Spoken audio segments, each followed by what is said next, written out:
Bonjour à tous, j'espère que vous allez excellemment bien. Aujourd'hui, on se retrouve pour parler Vendée Globe, 41e jour de compétition. Et oui, ça fait déjà quasiment la 6e semaine de terminer. On va bientôt attaquer la 7e semaine avec cette fin d'Océan Pacifique pour les leaders et ce début de remontée vers l'Atlantique Sud qui ne va pas être si évident que ça. On essaiera d'anticiper ça. Alors pas encore tout de suite, hein, parce que nous on n'a pas des fichiers météo aussi fiables que pour les concurrents à l'intérieur des bateaux. On essaiera d'essayer de voir ça, peut-être la vidéo du 25. La vidéo de lundi, peut-être également du 23, qui je rappelle sera un petit peu plus tôt, c'est-à-dire qu'on décale les horaires un petit peu. La vidéo de lundi sera un petit peu plus tôt pour me laisser le temps, voilà, de préparer le réveillon de Noël. Le 24, normalement pas de vidéo, et on se retrouvera le 25. N'hésitez pas à vous abonner à la chaîne, à réagir dans les commentaires, à mettre un pouce bleu, à partager la vidéo sur les réseaux sociaux, notamment auprès de vos proches si vous pensez que ça peut les intéresser. Dans les commentaires, n'hésitez pas à me dire qui vous a plu, qui vous a déçu. Quand vous vous abonnez à la chaîne, vous pouvez rajouter la petite cloche, comme ça vous êtes au courant des dernières vidéos qui sortent sur la chaîne. Deux solutions pour me soutenir: soit vous mettez la petite cloche et comme ça, plus vous cliquez rapidement sur une miniature, sur une notification, plus les vidéos sont mises en avant par YouTube. Deuxième possibilité, ça c'est seulement et seulement si vous avez les moyens et que vous en avez l'envie, vous pouvez faire un super thanks. La situation météo pour le moment, c'est pas évident du tout. Les moyennes ne sont pas exceptionnelles, hein, même aujourd'hui. On regardera ça au niveau des statistiques. Vous voyez les bateaux de tête qui sont dans du vent. Il y a cette petite zone là de molle qui est devant eux, mais qui, je pense, gêne un petit peu le flux d'air qui est derrière. Et c'est un peu tourmenté pour le moment, c'est loin d'être parfait comme condition, même si vous voyez que dans les heures à venir, normalement, le vent va se renforcer, mais potentiellement avec la mer aussi, donc ça va pas être si évident que ça, même si pour le moment, ils ont déjà un petit peu de mer, comme vous pouvez le voir, notamment Sébastien Simon, ça commence à retaper, et il y a quand même 2,70 m, 3 mètres de mer, et ça va pas s'améliorer dans les heures à venir, donc vous voyez que cette dépression va vraiment aller sur eux.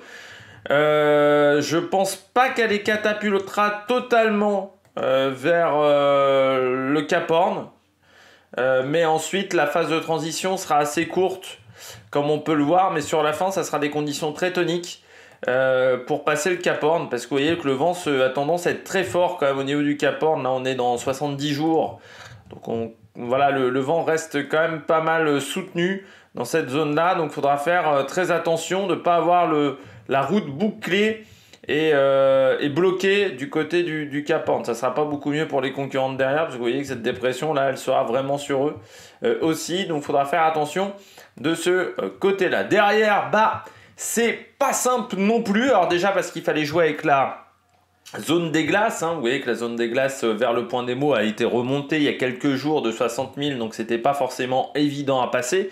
La zone des glaces, quand on est déjà à sa 7e version, c'est ce que disait Kojiro Shirashi, qui faisait les modifications du côté de la zone d'exclusion des glaces dans son petit logiciel de routage. C'était pas si évident que ça, mais vous voyez que là, la zone est quand même assez haute. Donc c'est pas évident de passer. Il y a du vent désormais, donc ça a réaccéléré quand même un petit peu pour les bateaux de derrière, mais c'est des conditions qui restent difficiles. Il semblerait qu'en plus il y ait des grosses variations de vent pour la tête de la course. Donc c'est loin d'être évident avec ces variations de vent qu'il faut gérer, et c'est ce que disait un petit peu Sébastien Simon. À des moments, il a l'impression qu'il y a 15 nœuds alors qu'on lui dit qu'il y a 25 nœuds, et à l'inverse, à des moments, il croit que plutôt il y a 20 nœuds, et puis dans la réalité, le logiciel lui dit qu'il y en a 35. C'est un petit peu compliqué à gérer pour le moment, pour tous les concurrents, et c'est vrai que c'est pas si facile que ça. On pourrait croire, là, si on était dans Virtual Regatta, peut-être si vous êtes avec la chaîne de projection virtuelle, eh bien peut-être qu'on a l'impression comme ça que c'est facile. Et ben je pense que c'est plus facile dans le jeu que dans la réalité. Dans la réalité, les variations de vent ont l'air d'être assez importantes, ce qui n'est pas évident à gérer pour les concurrents de tête. On regarde derrière, bah toujours cette zone là aussi pas évidente. Alors ça a l'air quand même un petit peu de se modifier et de se transformer. C'est-à-dire que devant Samantha Davis, Clarisse Kremer retrouve un petit peu de vent qui va essayer de les pousser dans les mers du sud. Ça va quand même pas être si facile que ça parce que vous avez toujours cette zone de molle devant qu'il va falloir gérer. Et puis derrière, ça reste assez instable. Pour Dutreux, ça va pas être facile. Attanasio non plus. Je pense que Attanasio même et Seguin vont être rattrapés peut-être par certains bateaux, mais c'est pas sûr parce que comme vous le voyez dans le groupe des foilers et de Jean Le Cam, avec Benjamin Ferré également dans ce groupe-là, et bien là, hop, on est dans de la molle et que cette molle-là, elle va avoir tendance à se décaler. Donc ça veut dire que les bateaux vont pas avancer énormément dans les 24-48 prochaines heures et surtout ça va légèrement revenir de l'arrière même si ça ne va pas être si évident que ça. Vous voyez également qu'il y a un concurrent qui a décidé de prendre une option un petit peu plus nord. C'est Tanguy Le Turquet, on verra si ça fonctionne pour Tanguy Le Turquet, mais vous voyez, il va falloir passer cette zone sans vent. Alors que derrière, on va arriver dans l'océan Indien pour les bateaux à dérive droite qui vont passer, donc je rappelle, de l'Indien au Pacifique par la Tasmanie. Donc on va arriver dans cet océan Pacifique, mais c'est loin d'être évident dans la zone, parce que vous voyez, il y a cette grosse dorsale de molle là qui vraiment n'aide pas les concurrents. Ça avance assez peu, les situations sont assez stables là dans la zone et vous voyez que l'entrée du Pacifique ça va être calme pour Samantha Davis, Clarisse Kremer, donc encore une fois avec un écart qui va s'agrandir, une impossibilité je pense de revenir devant à part problème technique. Et de toute manière, ça va commencer aussi à être compliqué pour Ruyant, pour Lunven, pour Bayou, de revenir sur les concurrents de tête, puisque les écarts s'agrandissent. On est quasiment en 1200 000. Je pense ce soir, 19h, 23h, on sera aux alentours de 1200 000. Là, ça va commencer à être très compliqué de revenir, à part gros ralentissement dans l'Atlantique Sud, et eux qui auraient un petit avantage de vent. Mais il faudra avoir un avantage au moins sur 2 jours et demi, 3 jours, donc au moins pendant 60-72 heures par rapport aux bateaux de tête et que les bateaux de tête soient fortement arrêtés. Ça semble quand même peu probable et peu envisageable, mais on suivra ça quand même pour la suite de la course. De toute manière, il y a toujours la bagarre pour la victoire entre Charlie Dalin et Johan Richomme. Il y a eu des années où il y avait moins de bagarres pour la victoire. L'année de Michel Desjoyaux, dès la traversée de la Tasmanie, je crois qu'il n'y avait plus vraiment de bagarre pour le général. Ça ressemble un petit peu à la configuration qu'on avait eue en 2012-2013, où il y avait eu ce duel entre François Gabard et Armel Lecléache qui s'était joué dans les derniers jours de compétition. Le match entre Alex Thompson et Armel Lecléache également en 2016-2017, même plutôt ça, parce que ça s'était joué dès le passage de Bonne-Espérance, dès le passage de l'anticyclone de Sainte-Hélène, ce qui a à peu près été le cas cette année. Et ensuite, la flotte s'était vraiment disloquée à ce moment-là et les écarts n'avaient jamais été vraiment rattrapés. Donc ça ressemble peut-être même plus à Alex Thompson, Armel Lecléache.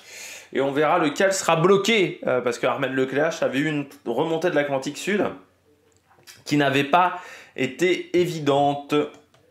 Pour ceux qui s'en souviennent, cette année-là, on passe tout de suite aux concurrents qui ont eu des petits problèmes, parce qu'il y a toujours des petits soucis dans un Vendée Globe. On commence avec Guirec Soudé, Guirec qui était dans des mers un petit peu plus calmes, qui a quand même fait une journée Guirec Soudé qui était rapide, avec quasiment 400 000 de parcouru, mais qui dit journée rapide, dit conditions dans le bateau un petit peu difficiles. Il a fait un arrêt buffet, Guirec Soudé, c'est-à-dire qu'il a été éjecté de sa bannette. Voilà, il a pris une vague. Il a dit il y a une vague qui a frappé le bateau, ça a vraiment ralenti complètement le bateau. Il s'est fait éjecter complètement et son petit malheur, il était dans la bannette et il s'est fait un petit peu mal, notamment à l'épaule, notamment au niveau du cou, de la nuque. Voilà, il était un petit peu endolori. Il a dit que c'est comme s'il s'était pris un accident de voiture. Voilà, c'est un peu meurtri parce que l'épaule a un peu pris, notamment il est un peu râpé au niveau de l'épaule.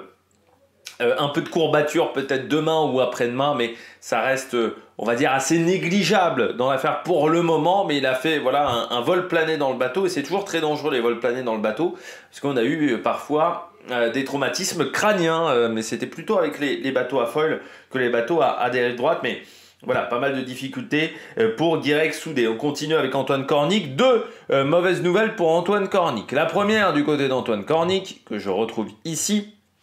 Bon, déjà, c'est que les concurrents devant lui ont tendance à un petit peu s'échapper à l'avant et que lui va un petit peu moins vite que les concurrents de devant. Ça, c'est déjà une première mauvaise nouvelle.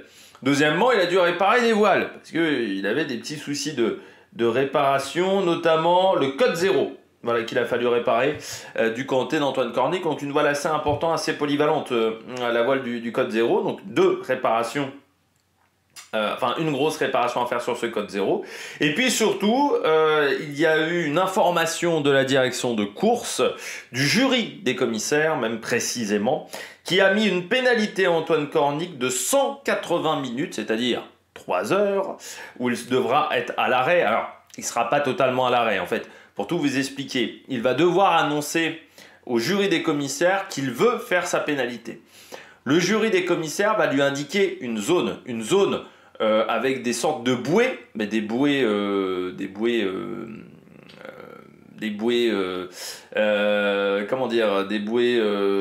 qui ne sont pas réelles, hein, des bouées qu'il va falloir respecter, on va dire, dans un carré, en fait, et on va le mettre dans un petit carré avec des bouées de chaque côté de ce carré, avec des données GPS, c'est-à-dire qu'avec des coordonnées GPS sur chacune de ces bouées, et on va lui dire de rester dans la zone. C'est-à-dire que c'est une zone avec une petite marche, il peut se déplacer un petit peu, parce que bien entendu il y a le courant, donc c'est pas forcément facile de rester complètement à l'arrêt, mais c'est ce qu'on va demander à Antoine Cornic, et ça pendant 180 minutes. Alors pourquoi il a eu une pénalité Antoine Cornic ?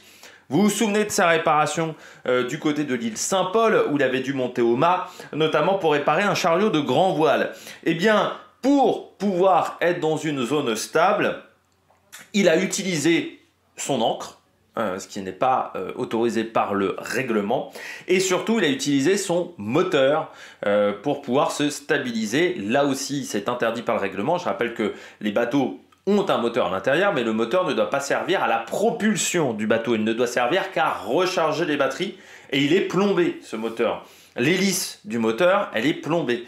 Et donc, du côté d'Antoine Cornic, comme il a fait ces deux infractions au niveau du règlement, ça veut dire 180 minutes. On a quand même tenu compte que c'était pour une opération, que ça n'avait pas été fait pour avoir un gain de performance, hein. Ça a bien été notifié qu'il n'a pas profité de ces deux infractions. Ça reste quand même des infractions au règlement, donc c'est pour ça qu'on l'a pénalisé. Si ça avait été pour un gain de performance, la pénalité aurait été bien plus importante pour Antoine Cornic. Donc voilà, deux mauvaises nouvelles pour lui. Violette d'Orange qui avait fait des petites erreurs, notamment avec sa Bastac, qui avait dû énormément réparer. Eh bien, Violette d'Orange, hier, journée compliquée pour Violette. Là, aujourd'hui, ça va quand même pas mal vite. 413 000 quasiment de parcouru pour la Benjamine de l'épreuve. Et bien, Violette d'Orange, elle était extrêmement fatiguée par toutes ces réparations. Elle a dit qu'elle était complètement exténuée et ça lui a même fait des acouphènes.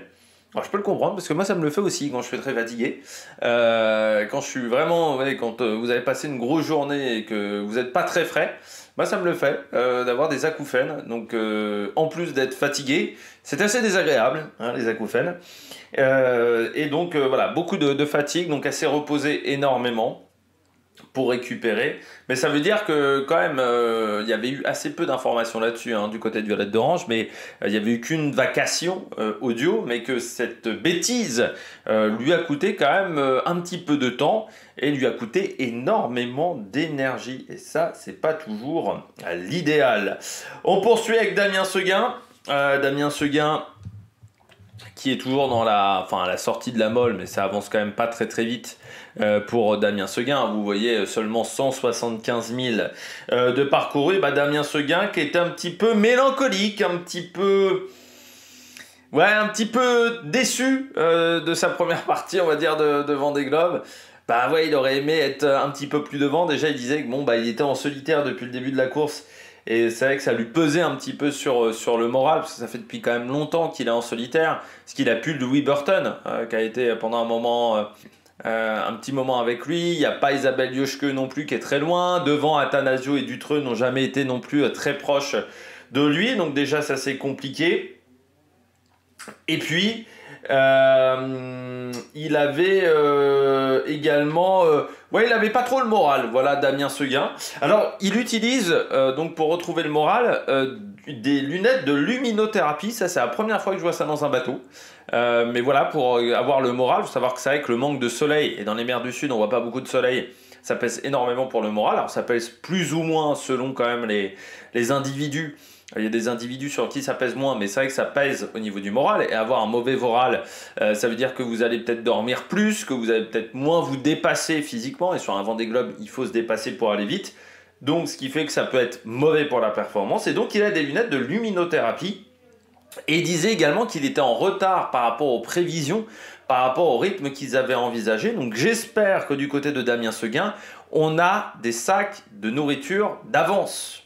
Parce que ça peut être un vrai problème dans les derniers jours de course. Si on avait prévu de faire, par exemple, 80 jours, qu'on avait emmené 2-3 jours de nourriture en plus, mais qu'on se retrouve à faire 87-88 jours, eh bien 87-88 jours, ça veut dire qu'il va falloir rationner la nourriture. Alors, on va pas trop rationner la nourriture dans les mers du Sud, parce qu'on a besoin de calories, parce qu'il fait froid, et que le corps utilise énormément de calories. Quand dans les bateaux, il fait moins de 10 degrés, forcément, vous utilisez beaucoup de calories. Mais ça veut dire qu'il va peut-être falloir avoir très peu de nourriture au moment du poteau noir, au moment de la remontée vers l'Atlantique Sud, sauf que là, c'est un problème, parce que les conditions météo sont souvent très complexes, il faut faire beaucoup de choix tactiques. Or, avec moins de nourriture, ça veut dire moins d'énergie au niveau du cerveau, ça veut dire moins de lucidité également. Ça veut dire potentiellement des erreurs au niveau stratégique. Donc, il faudra suivre ça du côté de Damien Seguin. On termine avec Nicolas Lunven et Jérémy Bayou. Nicolas Lunven qui a eu un petit problème, le concurrent de Holcim PRB, avec une latte qui a cassé au niveau de sa... Enfin, un chariot de latte, pardon, qui a cassé au niveau de sa grand voile. Donc, il a fallu intervenir dans des conditions de mer qui n'étaient pas faciles. Bien entendu, en plus, comme il disait, c'est jamais la latte du bas qui a cassé. C'était la latte la plus en haut de la grand voile. Donc, ça veut dire qu'il a fallu affaler complètement la grand voile pour tout réparer. Il a dit en plus... il y a des systèmes de pins, des systèmes de clips. Une pin, c'est un clip, vous avez ça sur les ordinateurs aussi avec les cartes graphiques par exemple, vous avez des pins. C'est, on va dire, prise mâle, prise femelle, quoi, un peu dans l'idée. Et les pins s'étaient cassés dans le chariot, donc il a fallu démonter entièrement le chariot. Donc ça a pris pas mal de temps pour réparer. Mais il semblerait que ça soit réparé du côté de Nicolas Lunven. Et puis, du côté de Jérémy Bayou, lui, il a un problème également du côté de sa grand voile avec un problème de hook. Un problème de hook qui est complètement tordu, enfin complètement cassé, donc il va falloir le réparer. Donc là aussi, Jérémy Bayou disait que c'était, on va dire, une petite pièce, qu'il a ce matériel-là en secours, mais disait que c'est très compliqué de réparer. Là, ça faisait déjà 6-7 heures qu'il essayait de réparer Jérémy Bayou, mais il disait, bon, déjà c'est très compliqué parce qu'il y a le vent, vous êtes un peu ballotté à droite à gauche. Deuxièmement, il fait très froid et vous ne pouvez pas utiliser de gants parce qu'il disait c'est des toutes petites vis pour réparer ça, donc c'est pas évident. Et puis bien entendu, il disait, tu es obligé de démonter là aussi en partie le chariot de grand voile, et là aussi tu as des problèmes de pin au niveau des lattes. Donc les attaches au niveau des lattes qui sont compliquées et il faut retendre, on va dire, tout ça, donc remettre en tension toutes les lattes. Donc ça c'est aussi un petit peu compliqué à réparer, donc ce qui fait que ça prenait beaucoup de temps pour Jérémy Bayou, bien entendu du temps de réparation qui ne lui permet pas d'être à 100% au niveau des matériels, en sachant qu'Antoine Cornic disait que son bateau était à peu près 80% de ses capacités en ce moment, 80-90% de ses capacités en ce moment. Et puis on termine avec Sébastien Simon qui disait qu'il était un petit peu en difficulté en ce moment parce que il lui manque ce foil, hein. Il disait c'est vrai que ça lui enlève forcément de la performance, ça rend le bateau beaucoup plus instable, et il disait que il est obligé de vraiment cravacher énormément à l'intérieur du bateau, ce qui fait que même parfois je pense que c'est sur le temps de sommeil qu'il a un temps de sommeil qui est plus restreint. Mais il disait également qu'il avait de bonnes chances de finir 3e au Cap Horn. Ensuite, ça allait être différent, bien entendu, de la remontée de l'Atlantique Sud, mais qu'il ne ménageait pas ses efforts, qu'il se donnait vraiment à 100%. Il avait même très chaud, Sébastien Simon, au moment de sa vidéo. Et deuxièmement, il a un petit souci à cause des chocs à l'intérieur du bateau. Il y a des petites choses qui se décrochent. Vous avez parfois également des fissures dans le bateau. Lui, c'est un problème de fixation. Au niveau de l'électronique, voilà, il y a une partie de son électronique qui se balance un petit peu dans le bateau désormais, puisque la fixation n'est plus accrochée à la coque. C'est directement accroché à la coque, sauf que les chocs ont été tellement importants à certains moments avec les vagues que Sébastien Simon, ça s'est décroché. Mais il disait qu'il n'y avait pas de problème, on va dire, structurel sur cette pièce-là. C'est juste que voilà, ça bazarde un petit peu, donc il attendait d'être dans des conditions un petit peu plus calme également pour pouvoir réparer, parce qu'il faut aller à un endroit du bateau qui n'est pas forcément hyper facile d'accès du côté de Sébastien Simon. Bon, on regarde un petit peu la tête de la course sur les dernières heures de compétition. Eh bien hier on faisait le même direct, mais il était 19 h. Vous pouvez voir qu'hier, donc à 20 h, il y avait 33 000 de retard pour Charlie Dalin, mais je vous disais, c'était un peu faux au niveau du calcul. Je vous disais, en fait, Yoann Richaum est plus haut que Charlie Dalin, fait qu'en réalité, l'écart est un petit peu plus réduit, parce qu'il y avait un décalage nord-sud. Dans les heures qui ont suivi, vous voyez que, hop, l'écart est resté à 22 000 d'écart à 23 h, et qu'à 3 h, l'écart s'est réduit. Pourquoi? Descente plein sud pour Yoann Richaum, comme pour Charlie Dalin, mais Charlie Dalin a fait cette descente un petit peu plus tard, ce qui fait que l'écart nord-sud s'est réduit entre les deux bateaux. Écart qui était seulement de 2,4 000 à 7 h, et depuis 11 h, donc il est repassé en tête avec 2000 d'avance, puis 20 000 désormais d'avance pour Yoann Richaum par rapport à Charlie Dalin, avec encore une belle moyenne, 433 000 de parcouru, mais c'est pas le bateau le plus rapide. Vous verrez qu'il y a une petite surprise pour le bateau le plus rapide sur les 24 dernières heures. C'est un bateau à dérive droite et on viendra dessus. Et donc vous voyez Charlie Dalin, 401 000. Comme je vous disais, les moyennes ne sont pas exceptionnelles. On était à peu près sur du 70 000 par tranche de 4 heures. Donc ce qui est loin d'être incroyable. Malgré tout, pour le moment, l'avance grandit par rapport à Sébastien Simon. Hier, on était plutôt aux alentours de 190 000 à peu près d'avance à 15 h même. C'était combien à 15 h? C'était 147 000 même. Et l'écart voilà, continuait de s'agrandir. Pour quelle raison l'écart s'est agrandi entre Sébastien Simon et la tête de course? Déjà parce que le bateau est moins performant, mais aussi, vous voyez, énormément de manœuvres pour Sébastien Simon sur les dernières heures de compétition. Vous voyez énormément, comme je vous dis à chaque fois, de jibe, de petits virements de bord, de petits changements de cap, de petits virages, voilà, du côté de Sébastien Simon. 1, 2, 3, 4, 5, 6, 7... Voilà, donc il est obligé de jouer avec la zone des glaces, ce qui est loin d'être facile. Et forcément, quand on joue avec la zone des glaces, des fois on perd un petit peu de vitesse. Après, là, il a fait un virement peut-être pour remonter là, pour ensuite pouvoir remonter comme ça et redescendre, on va dire, au niveau du Cap Horn, faire une sorte de M. Voilà, de petit A plutôt qu'un M, de faire l'extérieur d'un A, voilà, un petit pic pour redescendre du côté de Sébastien Simon. Derrière, on a Thomas Ruyant. Bon, là aussi, pas mal de manœuvres sur les dernières heures et puis des vitesses qui sont moins fortes. Pourquoi? Eh bien, beaucoup de mer. Pour Thomas Ruyant, vous voyez, 5-6 mètres de mer en ce moment. Donc, forcément, plus il y a de la mer, moins le bateau est facile à manœuvrer, à être stable. Et plus le bateau a tendance à taper dans les vagues, ce qui le ralentit. Donc, après, il faut qu'il reprenne de la vitesse. Mais c'est plus compliqué d'avoir des bonnes moyennes dans ces conditions-là. Donc, c'est pour ça que Thomas Ruyant, comme Nicolas Luven, Jérémy Bayou, perdent du temps. On voit quand même que Thomas Ruyant n'arrive pas à aller largement plus vite que Bayou et Luven qui ont des problèmes techniques. Donc il y a peut-être également un petit souci du côté du bateau de Thomas Ruyant. Parmi les bateaux dans ce groupe-là, celui qui en profite bien, eh bien c'est Boris Herman. Et oui, il y a de la mer, donc forcément son bateau est toujours un petit peu plus haut sur l'eau que celui de ses adversaires. Donc il tape un peu moins dans les vagues. Ça a l'air de plutôt pas trop mal se passer. Enfin, pas trop mal se passer par rapport à ses adversaires du côté de Boris Herrmann. Malgré tout, il y a quand même 1237 000. Mais il va plus vite que les bateaux de tête. Donc, il réduit un petit peu son retard. Hier, on était plutôt aux alentours de 1300 000 de retard pour Boris Herrmann. On est plutôt passé aux alentours de 1237 avec quasiment 465 000 de parcouru et 75 000 sur les 4 dernières heures, c'est-à-dire un peu plus également que les bateaux de tête. On est 4-5 000 de plus sur tranche de 4 heures et surtout le rattrape Yannick Bestaven qui lui est plus lent que ses petits camarades, seulement 362 000 de parcouru sur les 24 dernières heures. Derrière, on retrouve Paul Meillat avec Sam Goodchild, 424 000 pour Sam Goodchild, ce qui est pas mal, 412 pour Paul Meillat et puis Justine Métro derrière, qui est à peu près sur les allures de Sébastien Simon, par exemple, du côté de Justine Métro, avec 363 000 de parcouru sur les dernières heures. On retrouve ensuite le groupe avec Samantha Davis et Clarisse Kremer, petit rototo.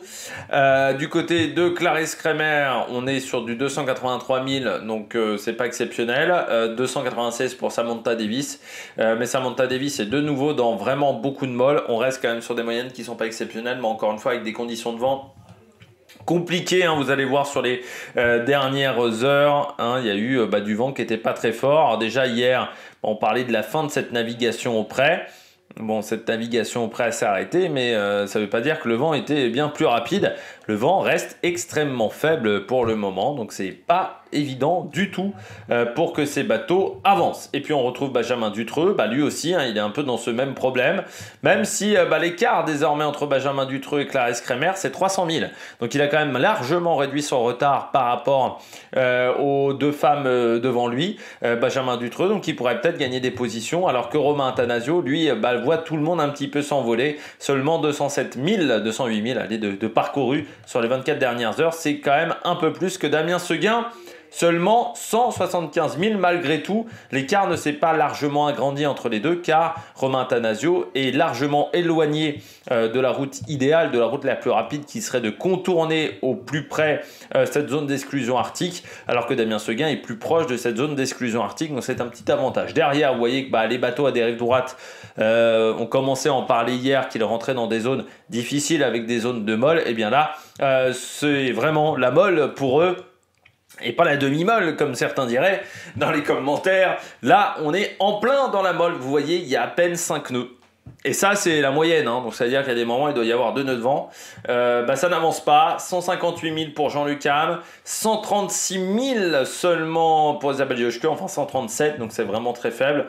Et puis Giancarlo Pedote et Alan Roura, ça doit leur rappeler la zone de molle au-dessus du poteau noir où ils avaient souffert tous les deux parce que là ils sont à quasiment 0. C'est-à-dire que 5 nœuds seulement de parcouru pour Alan Roura en 4 heures, 7 nœuds seulement, 7000 seulement parcourus pour Giancarlo Pedote, là aussi en 4 heures, avec des moyennes qui sont en dessous de 100 000 dans la journée. Je crois que c'est les moyennes les plus faibles qu'on ait vues depuis ce début de Vendée Globe. Donc c'est pour vous dire qu'ils sont complètement arrêtés, alors que Benjamin Ferré fait 160 000 à l'inverse, donc est revenu sur eux. L'écart entre Benjamin Ferré et Jean Le Cam, même, on reste sur un écart assez faible, hein. Il y a à peine 100 000 d'écart, il y a même moins de 100 000. Et surtout Tanguy le Turquet, un petit peu plus nord, qui a un petit peu plus de vent pour le moment, donc il est moins arrêté que ses petits camarades. Parce que Benjamin Ferré n'a fait que 17 000, Jean Le Cam n'a fait que 36 000. Lui, il arrive quand même à faire 41 000 sur les 24, sur les 4 dernières heures, donc c'est plutôt pas mal. On voit quand même que Jean Le Cam avec son bateau à dérive droite, s'en sort bien parce qu'il arrive quand même à avoir un petit peu de vitesse, surtout si on compare aux deux bateaux à dérive droite qui sont en dessous. Et puis on retrouve ensuite derrière un petit groupe avec notamment Sébastien Foussier, 380 000 de parcouru. Il faisait des mots fléchés aujourd'hui, et Sébastien Marseille, parce qu'il n'avait pas trop le moral. Donc il s'est dit, je vais essayer de voir si je suis toujours bon aux mots fléchés. Puis il se faisait des pâtes au fromage également lors de sa vidéo. Et celui qui a fait le plus de 1000 dans la journée, c'est un bateau à dérive droite de 2006, anciennement PRB, désormais Five Group, Lantana Environnement. Bravo Louis Duc, qui est le navigateur aujourd'hui, à avoir fait le plus de 1000 dans les 24 dernières heures. Chapeau Louis Duc, mais bon, c'est un marin qui mériterait d'avoir quand même des projets plus solides financièrement, parce que je trouve que c'est un marin qui fait toujours des bonnes choses. Je le disais déjà à l'époque où il était en classe 40, je le dis encore aujourd'hui en IMOCA, je trouve que c'est un concurrent voilà, qui a une navigation engagée. Il n'hésite pas à aller dans le vent comme Guirec Soudé, comme Tanguy le Turquet aussi, mais voilà, c'est un concurrent qui sait faire de très très belles choses sur un bateau, donc ça va lui permettre de revenir, parce que Louis Duc est à 953 000 de retard, c'est-à-dire à 300 000, 400 000 voilà, de Jean Le Cam, donc ça lui permet de revenir à moins d'une journée de navigation sur Jean Le Cam, et si Jean Le Cam continue à s'éterniser dans cette zone de molle, eh bien Louis pourrait encore reprendre peut-être 100 000, 150 000 de retard dans l'affaire, et peut-être revenir sur Benjamin Ferré, mais déjà sur Sébastien Marcet du côté de ce classement. Et puis on retrouve Violette d'Orange, 412 000 quand même de parcours pour Violette d'Orange, malgré ses petits problèmes, eh bien c'est plutôt pas mal du tout. Et puis Conrad Coleman, toujours là Conrad avec son MS Aveline, 405 000, c'est sa deuxième très bonne journée à Conrad Coleman, quasiment à 400 000. Et puis on retrouve Éric Bellion avec le sistership de Jean Le Cam, 375 000 de parcouru, mais des moyennes qui sont similaires à ses petits camarades en ce moment. Et puis Arnaud Boissière, un petit peu plus lent, lui, avec le bateau de la Micaline, peut-être un problème technique, parce que je trouve quand même que ses moyennes depuis 11 heures sont pas exceptionnelles du côté d'Arnaud Boissière, donc il y a peut-être un petit problème sur le bateau la Micaline. Il faudra qu'on ait des informations supplémentaires, déjà aussi pour son problème de genou. Arnaud Boissière, Guirec Soudé, toujours dans du vent fort, 400 000 quasiment de parcouru, avec Kojiro Shiraishi, pas très loin non plus dans l'affaire, et puis Oliver Air, 368 000, toujours là Oliver Air. Moi ça me surprend parce que je trouvais que le projet c'était une wildcard, c'était vraiment un projet presque de dernière minute. Je me disais il sera pas là après le Cap de Bonne-Espérance. Eh bien il est toujours là Oliver Air, donc bravo pour le concurrent suisse, parce qu'avec un tout petit budget et vraiment une préparation quasiment faite à la dernière minute, eh bien ça se passe bien avec toute goutte. Et puis on retrouve, et puis il est loin d'être dernier en plus, encore une fois il est 31e, donc c'est plutôt pas mal. Il en met quand même 5-6 derrière lui, parce qu'ensuite on retrouve Antoine Cornic, 262 000 de parcours, mais encore une fois avec quelques réparations. Jing Kung Xiu qui va commencer, je pense, à aller pas mal vite, le chinois, parce qu'il va être dans des zones qu'il connaît bien. Et puis on retrouve ensuite Manuel Cousin, 320 000 quasiment de parcouru, avec un Fabrice Amédéo qui tente de revenir sur lui. Petite bagarre entre les deux. Il y a à peine 50 000 d'écart entre Fabrice Amédéo et Manuel Cousin. Et puis on retrouve ensuite Denis Van Winberg, le Belge, qui a fait 307 000, donc à peu près les mêmes moyennes que ses petits camarades. Donc ça c'est pas mal du tout aussi. On termine cette partie Vendée Globe avec les statistiques sur les dernières heures de course. Donc encore une fois, Louis Duc est le concurrent qui a fait le plus de 1000 en 24 heures avec 469 000 de parcouru. C'est mieux que Boris Herman, c'est 5 000 de mieux que Boris Herman. Ensuite, on retrouve Johan Richomme, 3e, devant Sam Goodchild, Violette d'Orange, Paul Meillat, Conrad Coleman, Charlie Dalin et Guirec Soudé. On a toujours dans le classement Louis Burton, mais je vous explique, c'est que Louis Burton, je pense qu'ils n'ont pas à désactiver sa balise. Louis Burton est en train de revenir en France. Ce bateau de Louis Burton, donc Bureau Vallée, après une escale, encore une fois, à Cape Town, en Afrique du Sud, est en train de repartir. Donc en plus avec du vent qui a l'air d'être favorable et ça a l'air de cravacher. Mais je pense que c'est un équipage qui est maintenant à bord du bateau de Louis Burton, qui a eu des petits soucis structurels pendant cette première partie de course, et c'est pour ça qu'il a abandonné. Parmi l'écart entre le premier et le dernier, pour le moment on est sur 6 372 000, donc un écart qui est à peu près stabilisé, ce qui fait 11 800 km, et l'écart entre le leader et le record, eh bien désormais c'est 907 000, c'est-à-dire à peu près 1680 km. Donc là aussi j'ai l'impression que c'est assez encore agrandi. Voilà l'écart entre Johan Richomme et Armel Lecléage du côté du record qui date de 2016-2017. En parlant de record, on va parler de la situation sur le trophée Jules Verne pour le moment, avec une situation très intéressante. Les deux bateaux sont partis à la fois SVR Lazartigue, mais également Thomas Covid qui est parti hier dans la nuit. Eh bien, ça se passe bien pour SVR Lazartigue. Hier, il était un petit peu en retard par rapport à Francis Joyon, mais je vous avais dit, c'était pour des décalages de stratégie, en sachant que Gabard s'était éloigné de la route idéale. Il était parti très à l'ouest par rapport à ce qu'avait fait Francis Joyon pour éviter, je pense, la zone des Canaries et Madère, ce qui parfois peut amener des zones de dévent. Donc il a voulu passer beaucoup plus au large, qui était possible avec le vent du côté de la situation de la course. Et bien là, c'est plutôt pas mal, avec 195 000 d'avance, une moyenne hier sur 24 heures de 841 000 de parcouru à 35 nœuds de moyenne, ce qui est quand même très impressionnant. Voilà pour SVR Lazartigue, donc pour le moment en avance après 2 jours de course.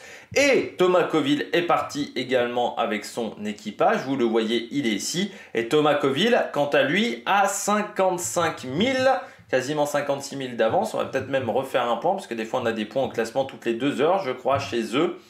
Et 192 000, voilà, d'avance désormais pour SVR Lazartigue. Donc vous voyez, 842 000 de parcouru. Et du côté de Thomas Coville, eh bien, on est aussi en avance et l'avance augmente par rapport à Francis Joyon, 70 000. Pour vous expliquer un petit peu, Thomas Coville et en ce moment SVR Lazartigue sont très proches en termes de temps. Il y a un décalage de 1 jour, mais SVR Lazartigue avait un petit peu de retard même à ce moment-là.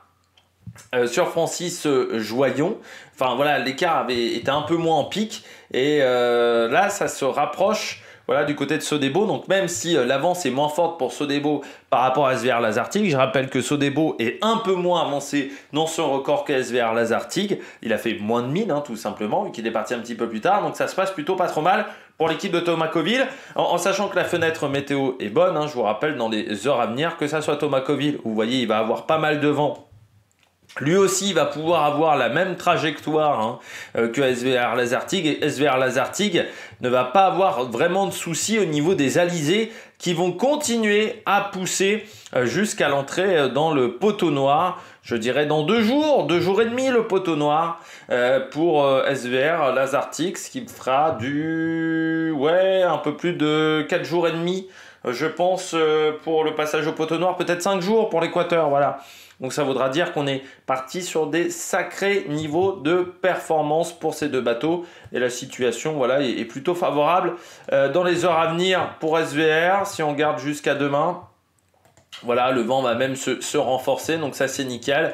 Et ça va être pareil pour Sodebo, avec le vent qui va se renforcer, voilà, et avec assez peu de mer, 3 mètres de mer pour là, et puis là on sera plutôt dans du calme, je dirais. 2 mètres, 1,70 m, ce qui pourrait nous donner également des grosses moyennes et potentiellement un record de vitesse en 24 heures pour un équipage. Je crois que le record est aux alentours de 893 000. On en est déjà pas loin. On pourrait donc dépasser, pourquoi pas, les 900 000, voire les 920 000, les 930 000 pour ces 2 bateaux. Et c'est ce qu'on espère, d'avoir un nouveau record, parce que 2016-2017, voilà, ça commence à être lointain, le record de Francis Joyon, et de réussir enfin un tour du monde avec ces bateaux volants, sans casse et en équipage. Eh bien, on vous parlera de ça demain. On vous parlera également encore du Vendée Globe. J'espère que vous avez aimé cette vidéo. N'oubliez pas le biathlon ce soir. Et puis d'ici là, n'hésitez pas à vous abonner à la chaîne et à réagir dans les commentaires. Allez, ciao ciao sur l'Amérique Production.